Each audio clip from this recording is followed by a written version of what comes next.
आज के कार्यक्रम में आपका स्वागत है।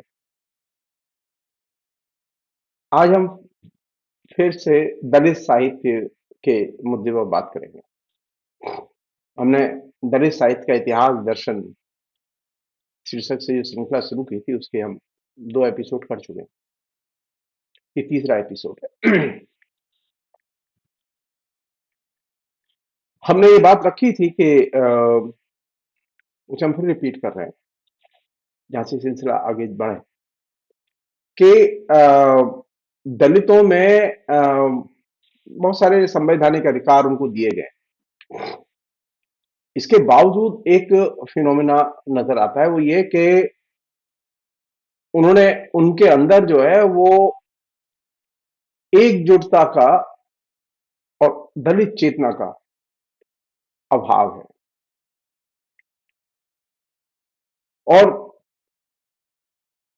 दलितों में एकजुटता और दलित चेतना के अभाव का एक प्रधान कारण यह है कि उनके पास में कोई एक सुसंगत सामाजिक रूपांतरणकारी विचारधारा नहीं। दिल्ली है कि कहने के लिए बहुत सारे संगठन है काम करने वाले दलितों में, बहुत सारे नेता हैं, दर्जनों नेता हैं, लेकिन उनके पास में कोई आइडियोलॉजी नहीं है जिस आइडियोलॉजी के तहत उन्हें गोलबंद किया जा सके। और दूसरी जो बड़ी समस्या है वो ये कि जो लोग हैं, जो काम कर रहे हैं, उनमें से अधिकतर के पास में पूंजीवाद की कोई सटीक समझ नहीं है। और तीसरा बड़ा कारण है कि दलितों में दोस्त दुश्मन की पहचान नहीं है। ये 3 वजह थी जो हमने पिछली बार रखी थी आपके सामने। इनके कारण दलितों को एकजुट करना, दलितों के जीवन को आगे बढ़ाना एकदम मुश्किल हो गया है।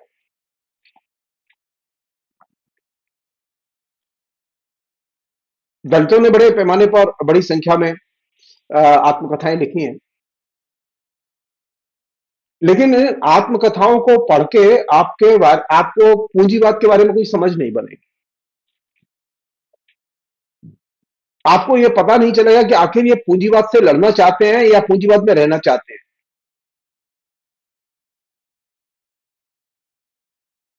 पूंजीवाद को लेकर किसी भी दलित आत्मकथा लेखक के अंदर सुसंगत समझ का अभाव,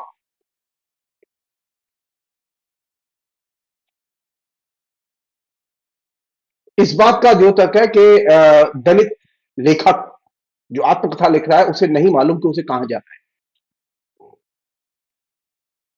वो आत्मकथा तो लिख रहा है, लेकिन जानता नहीं है उसे कहां जाना है।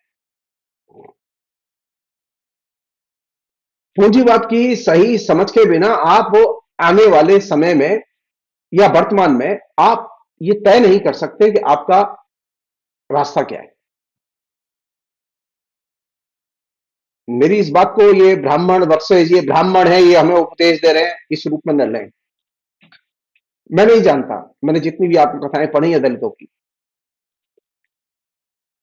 मुझे उसमें पूंजीवाद के बारे में एक सुसंगत समझ नजर नहीं आती।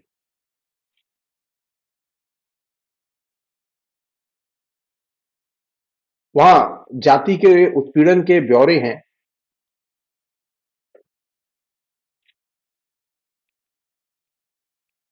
लेकिन ये जाति उत्पीड़न के ब्यौरे पूंजीवाद और जाति के बीच की जो अंतर क्रियाएं या कंट्राडिक्शन है, उनको नहीं खोलते।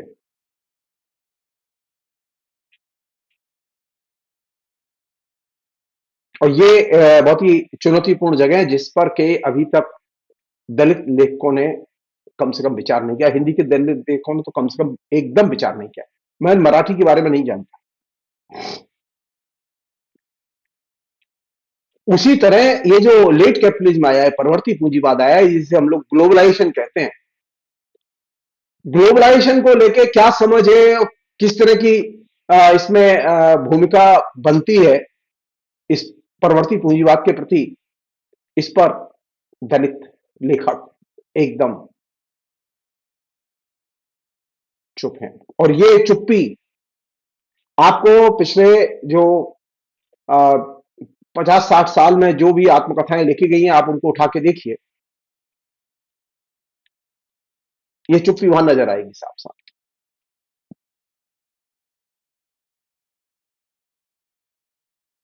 सवाल यह है कि क्या हम इस वर्तमान संदर्भ को, जो पूंजीवाद का संदर्भ है, इसे व्याख्यात किए बिना, परिभाषित किए बिना, विश्लेषित किए बिना आगे जा सकते हैं?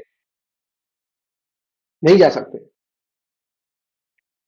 तो पूंजीवाद के आंख में आंख डाल के तो दलित लेखक देखना ही नहीं चाहता। शोषण है, उत्पीड़न है, उसका चित्रण है, लेकिन इससे तो बात बनेगी नहीं।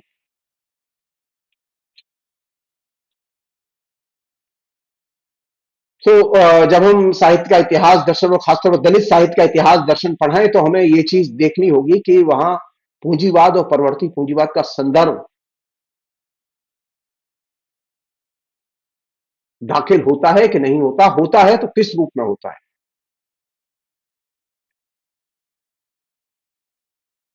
साहित्य के इतिहास दर्शन की कोई भी मीमांसा, क्योंकि दलित साहित्य का संदर्भ वर्तमान के यथार्थ से और सत्य से है, और सत्य को और यथार्थ को इस पूंजीवाद और परवर्ती पूंजीवाद, इन दोनों को व्याख्यायित किए बिना आप उद्घाटित नहीं कर सकते।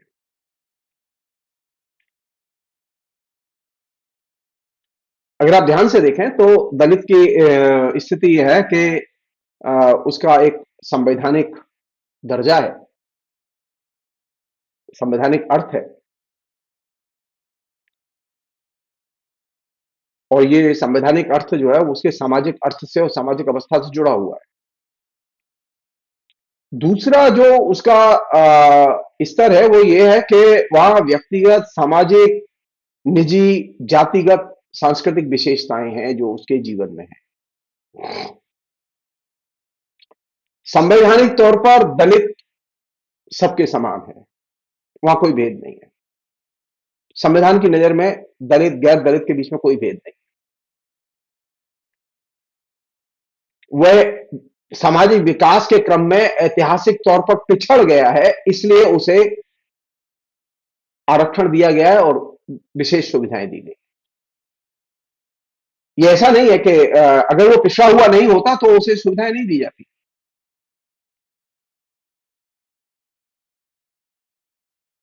संविधान निर्माताओं की यह धारणा थी कि वे अपने सामाजिक विकास के क्रम में जो पिछड़ गए हैं उनको इस पिछड़ेपन से बाहर निकालने में विशेष सुविधाएं और रिजर्वेशन वगैरह देने से मदद मिल सकती है, और इसने काफी हद तक मदद भी की।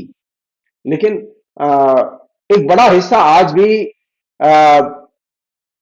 इस तरह की तमाम सुविधाओं को हासिल करने की स्थितियों से ही वंचित है। उनकी भौतिक स्थितियां ऐसी नहीं है कि वो रिजर्वेशन का लाभ ले सके।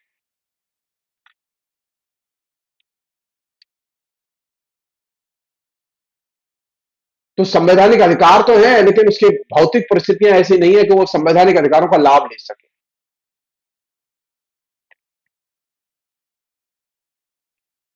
उसके पास में संभावना तो है, लेकिन उसकी जो सामाजिक विकास की जो अवस्था है वो ऐसी नहीं है कि वो आगे जा सके। और यही वजह है कि दलित सबसे ज्यादा आज भी मुश्किल में है। आप जो दलित लेखक हैं उन्हें मत देखिए, आप जो दलित मिडिल क्लास के लोग हैं जो रिजर्वेशन से आईएएस, आईपीएस और दूसरे अधिकारी बन गए, उन्हें मत देखिए।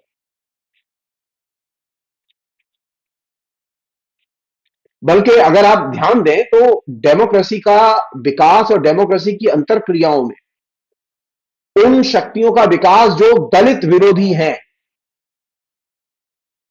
उनके लोकतंत्र में ताकतवर हो जाने का दुष्परिणाम यह निकला है कि डेमोक्रेसी तो क्षतिग्रस्त हुई है, साथ साथ दलित भी क्षतिग्रस्त हुआ है और दलित का उत्पीड़न बढ़ा है।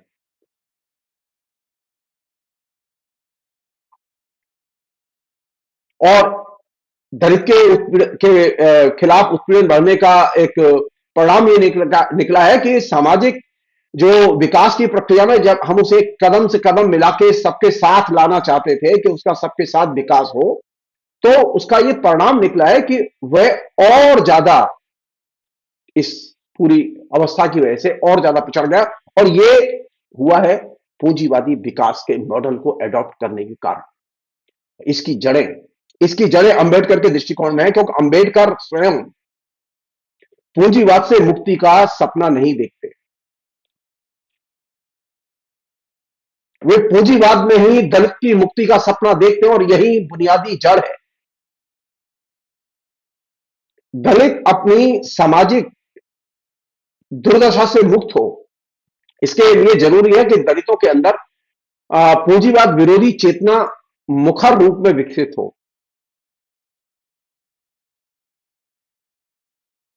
पूंजीवाद विरोधी चेतना जितनी मुखर रूप में विकसित होगी, दलितों के सामाजिक एकीकरण की प्रक्रिया को उतना ही बल मिलेगा।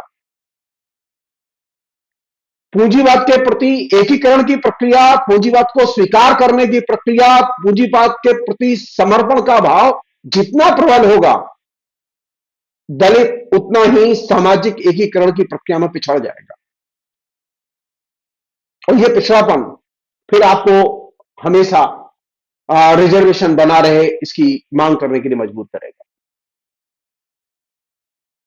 तो हमेशा तो रिजर्वेशन नहीं रह सकता।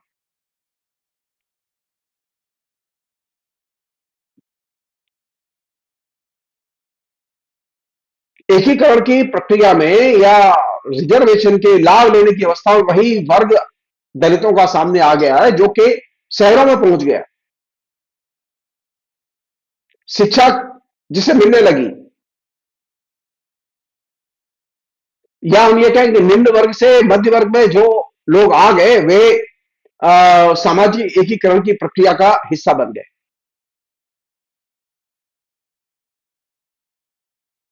लेकिन बाकी लोग जो कि मेजोरिटी है, जिनकी तरफ सुप्रीम कोर्ट ने ध्यान खींचा है, वे पिछड़ गए।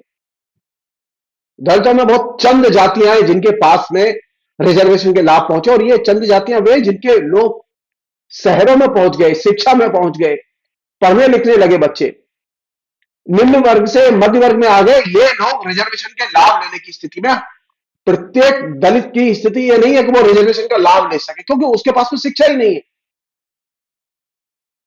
उसके पास में इतने पैसे ही नहीं है कि वो अपने बच्चे को पढ़ने को भेज सके।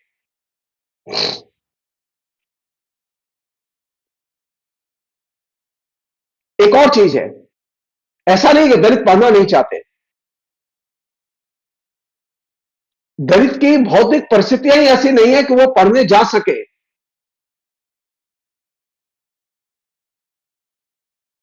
अधिकांश दलित आज भी शिक्षा से वंचित हैं।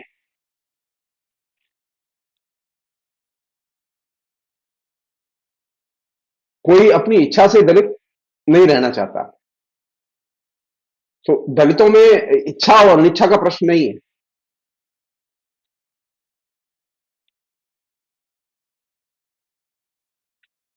वह एक हिस्टोरिकल प्रोसेस में वो दलित की अवस्था में ठेल दिया गया है। कोई नहीं चाहता था कि वो दलित रहे,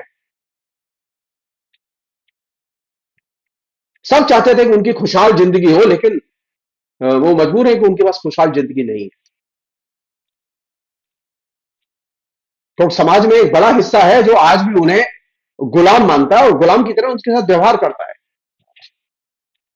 और इसमें भूमिहीन कृषक का एक बड़ा हिस्सा है। ये एक तरह से हमारे यहां कृषि दास है। जो लोग कहते हैं कि हमारे यहां दास प्रथा चली गई, मैं उनसे असहमत हूं। और इस तरह के कृषि दासों की संख्या 40 करोड़ से अधिक है।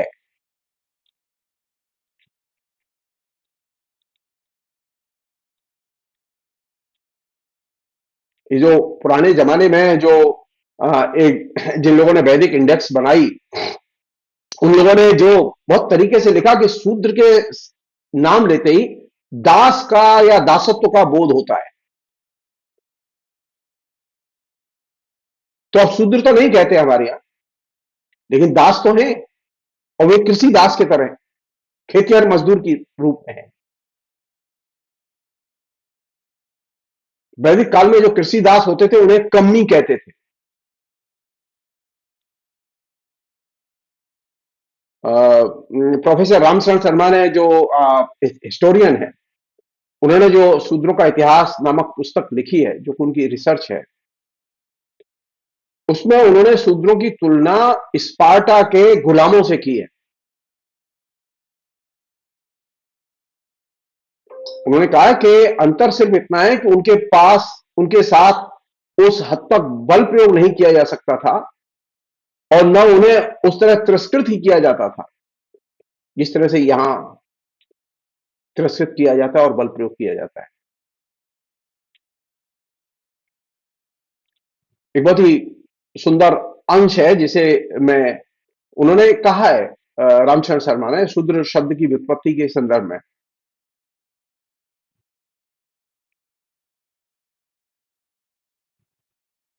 कि शूद्र नाम बोलने से या वर्ण व्यवस्था में शूद्र की अवस्था का वर्णन करने से इससे शूद्रों की समस्या का समाधान नहीं होता।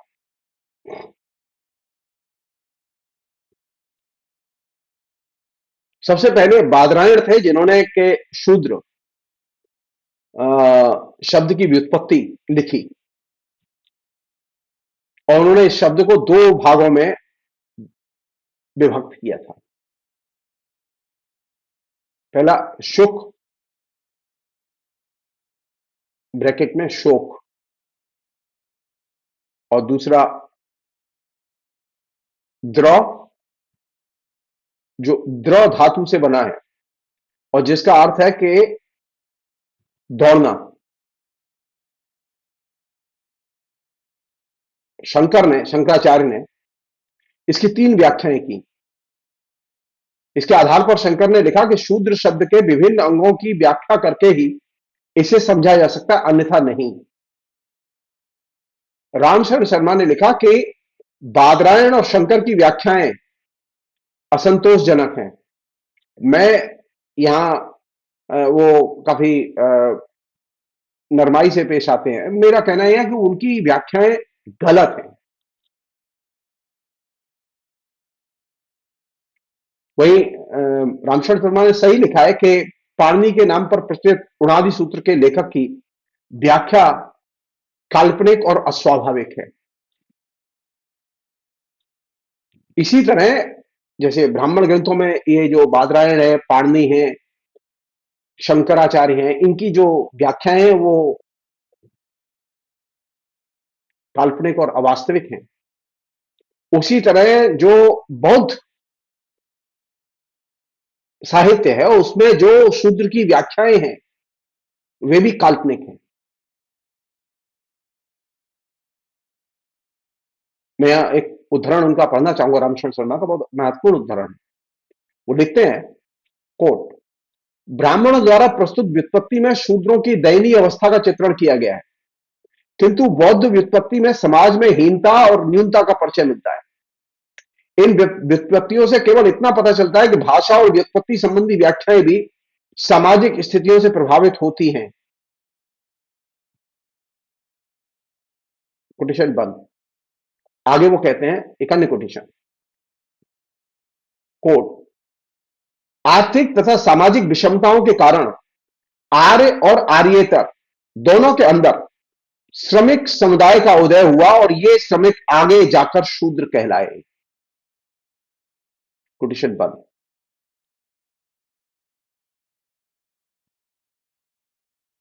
क्या कहलाए शूद्र? कौन लोग थे शूद्र? जो श्रमिक थे।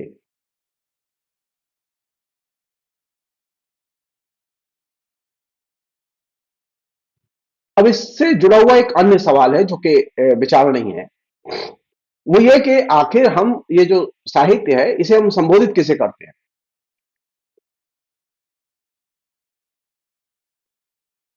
जाहिर है कि उससे उसका सामाजिक भूमिका और उसका सामाजिक संदर्भ और मीडियम किसके जरिए हम संबोधित करते हैं ये सब तय होगा। वो संदेश है या क्रिएटिव रचनाएं, काल्पनिक रचनाएं क्या है, ये भी तय होगा।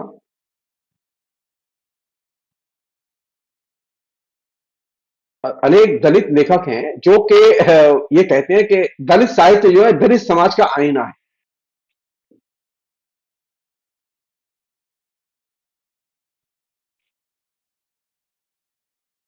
और अगर ये दलित समाज का आईना है तो इससे दलित की बदहाल स्थिति तो समझ में आती है, लेकिन आईना में जो और बहुत सारी चीजें दलित की दिखाई देनी चाहिए वो समझ में नहीं आती, क्योंकि वो उसमें दिखाई नहीं देती।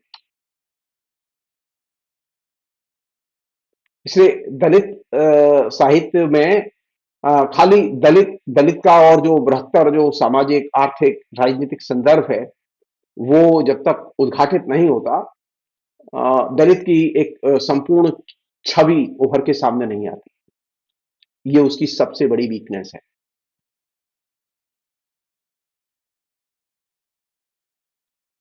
ये जो दलित साहित्य लिखा जा रहा है, हमारे साहित्य के इतिहासकारों ने तो इस पर ध्यान ही नहीं दिया, कभी लिखा ही नहीं, साहित्य के इतिहास में जगह ही नहीं दी। हाँ, ये बात दूसरी है कि दलित लेखकों को उन्होंने जगह दी है, लेकिन दलित साहित्य पदबंध को और उसके पर्सपेक्टिव को उन्होंने साहित्य के इतिहास में जगह नहीं दी। कायदे से इसको जगह देनी चाहिए थी। मैंने अपनी जो पुस्तक थी मेरी, साहित्य का इतिहास दर्शन, मैंने उसमें बाकायदा एक चैप्टर लिखा है इस पर। एक अन्य चीज वो ये कि ये सवाल तो ये है कि साहित्य के इतिहास में दलित साहित्य को रखें कि न रखें। क्या दलित साहित्य मुख्य धारा का साहित्य है? मेरा मानना है कि उसे रखा जाना चाहिए। दलित साहित्य मुख्य धारा का साहित्य है। वो मध्यकाल में भी था, वो आधुनिक काल में भी था, इवन वो प्राचीन काल में भी था।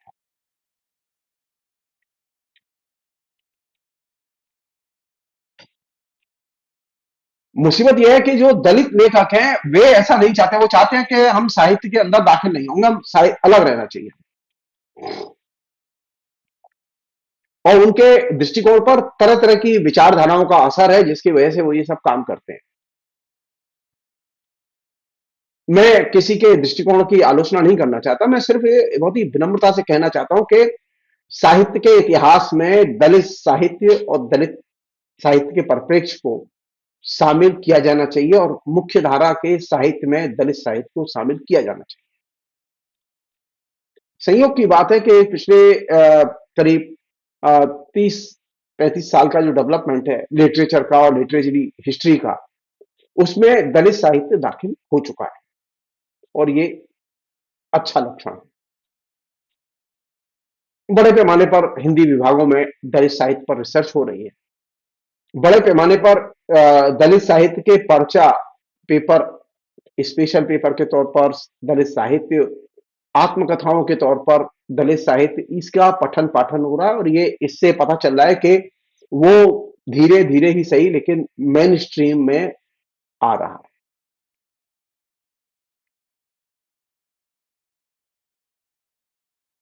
हमें इस दलित साहित्य की और दलित साहित्य में जो लिखी जा रही आत्मकथाएं हैं, कहानी है, कविता है, इनकी उपेक्षा नहीं करनी चाहिए, बल्कि इनका बाकायदा प्रॉपरली विभिन्न किस्म की साहित्य सैद्धांतिकी की रोशनी में मूल्यांकन करना चाहिए।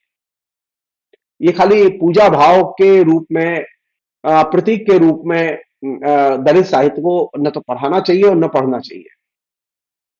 जो लोग दलित साहित्य को एक, हाँ ठीक है, हल्ला कर रहे थे तो रख लिया, नहीं, ये इस दृष्टिकोण से दलित साहित्य पढ़ाया नहीं जाना चाहिए।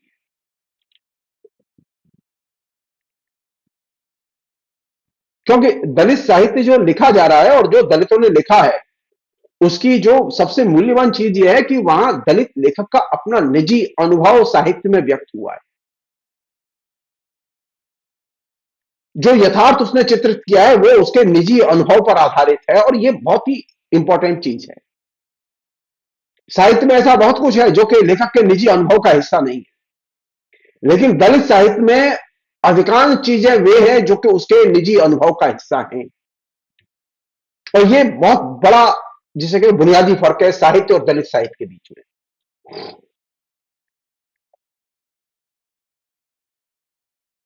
अगर इस चीज को हम ध्यान में रखें और इसके साथ जुड़ी हुई जाति, वर्ण, सामाजिक विषमता, उत्पीड़न, ये तमाम जो उसमें डिटेल्स और ब्यौरे आते हैं, इनको सामाजिक राजनीतिक संदर्भ में खोलकर पढ़ें। जिस सामाजिक राजनीतिक पूंजीवादी संदर्भ को लेखक ने चित्रित नहीं किया है, उसे ऐड करके पढ़ा जाना चाहिए। जहां लेखक चुप है, वे हिस्से अपनी तरफ से दाखिल किए जाने चाहिए। उससे वो दलित साहित्य मजबूत होगा, दलित साहित्य का चित्रण भी मजबूत होगा। मैं एक बहुत ही सामान्य बात कह रहा हूं मैं। इस बीच में तकरीबन सभी जो दलित लेखक हैं जो इधर लिख रहे हैं, 50 साल में 60 साल में उन सबकी आत्मकथाएं आ गई और उन्होंने अपने निजी अनुभव के आधार पर लिखा है। पूंजीवाद और पूंजीवाद का इंपैक्ट उनकी आत्मकथाओं के साथ जोड़कर देखा जाना चाहिए। उसे आत्मकथा को पूंजीवाद के विकास की प्रक्रिया और अंतर्विरोधों के साथ देखा जाना चाहिए। आत्मकथा की जो आंधी चल रही है उसका एक बड़ा कारण यह है कि डेमोक्रेसी आई और डेमोक्रेसी पूंजीवाद के कंधे पर सवार होकर आई, जो कि मैं के प्रकाशन को, मैं की अभिव्यक्ति को मदद करती है, निजता का या मैं का, उसकी चेतना का विकास करती है। तो उस पूंजीवाद की जो समग्र प्रक्रिया है उसके प्रोसेस में इन दलित आत्मकथाओं को पढ़ा जाना चाहिए कि ये दलित आत्मकथाएं जो शोषण उत्पीड़न की जो बात कर रही है वो कौन सा समाज है? ये पूंजीवादी समाज है जिसमें कि आज भी सामंती और कृषि दास्ता के रूप बचे हुए हैं जिनका वो चित्रण कर रहे हैं। एक और चीज है, दलित साहित्य के संदर्भ में फॉर्म बहुत महत्वपूर्ण है। मतलब किस जेंडर में लिखा गया, किस शैली में लिखा गया, वगैरह वगैरह। लेकिन दलित साहित्य के संदर्भ में फॉर्म फॉर्म महत्वपूर्ण नहीं है, बल्कि दलित का सत्य महत्वपूर्ण है। और इस सत्य के प्रति कोई संदेह नहीं किया जा सकता, उस पर शंका करने की जरूरत नहीं है, उसको मान के उसका विश्लेषण करने की जरूरत है। और यही वजह है कि मैं बार बार कहता हूं भी हूं कि दलित के यहां शैली या फॉर्म महत्वपूर्ण नहीं है, भाषा महत्वपूर्ण नहीं है, बल्कि दलित का सत्य महत्वपूर्ण है। आमतौर पर जो बहुत सारा लेखन लिखा गया है वो शंका और संदेह के आधार पर लिखा गया है, जो दलित साहित्य की आलोचना का हिस्सा है। अविश्वास और असहमति के साथ लिखा गया है। दलित साहित्य के साथ असहमति और अविश्वास की कोई जरूरत और गुंजाइश नहीं।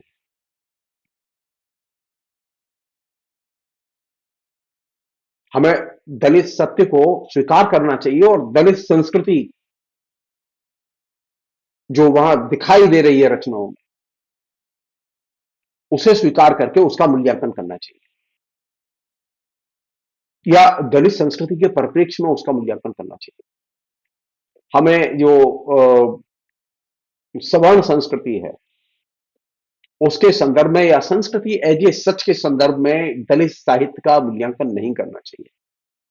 दलित साहित्य का दलित संस्कृति के संदर्भ से बहुत गहरा संबंध है, उसका संस्कृति के संदर्भ से कोई संबंध नहीं है।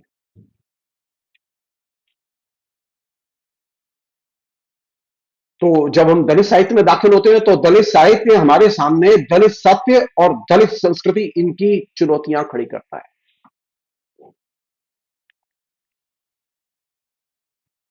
कहने के लिए लेखक जो दलित लेखक है वो यही कहता है कि वो निजी जीवन पर लिख रहा है, लेकिन असल में तो वह निजी के बहाने सामूहिक अनुभूति और सामूहिक विचार और सामूहिक संस्कृति को चित्रित कर रहा होता है। वह निजी जैसी कोई व्यक्तिगत जैसी कोई चीज नहीं होती। लिखने के पहले दलित लेखक एक व्यक्ति होता है, लेकिन लिखने के बाद वह अपना रूपांतरण एक समुदाय में कर लेता है। अगर इस नजरिए से देखेंगे तो दलित समुदाय में लेखक का रूपांतरण अपने आप में एक बहुत बड़ी परिघटना है, फिनोमिना है। इसे समझने की जरूरत है। मैं लिखने के बावजूद अपना रूपांतरण अपने समुदाय में नहीं कर सकता। कोई और गैर दलित लेखक, ब्राह्मण, खत्री, वैश्य, जो साहित्य लिखते हैं वो व्यक्तिगत तौर पर लिखते हैं और व्यक्तिगत भाव बोध को व्यक्त करते हैं, निजी भावों की अभिव्यक्ति करते हैं, लेकिन वो निजी का सामाजिक में या सामुदायिक में रूपांतरण नहीं कर पाते। दलित लेखन की यह केंद्रीय विशेषता है कि वह निजी का सामुदायिक में रूपांतरण कर देता है, और ये बहुत बड़ी उसकी ताकत है लेखन की। तो उसने एक नई चैलेंज, नई चुनौती दी, जिस चुनौती को हम लोग सब जानते हैं आधे अधूरे ढंग से, जिसे हम लोग आइडेंटिटी कहते हैं, अस्मिता कहते हैं। तो दलित साहित्य ने दो नए कॉन्सेप्ट, अस्मिता और सामुदायिकता या समुदाय, ये दो कॉन्सेप्ट साहित्य में दाखिल किए।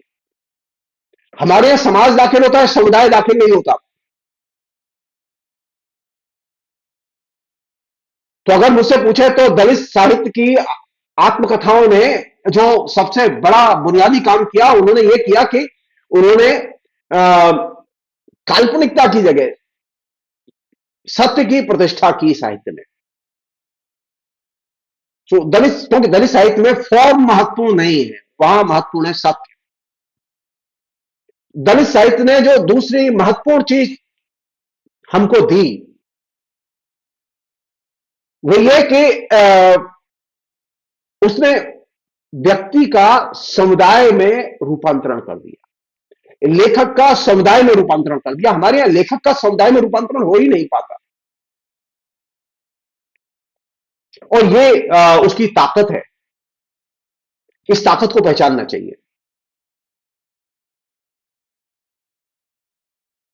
तो दलित साहित्य को विश्लेषित करने के लिए दलित के यथार्थ, दलित की अनुभूति, दलित की संस्कृति और दलित लेखक का व्यक्ति के नाते समुदाय में रूपांतरण, इनकी गहरी समझ होनी बेहद जरूरी है। बिना इसके आप दलित साहित्य का इतिहास दर्शन नहीं लिख सकते।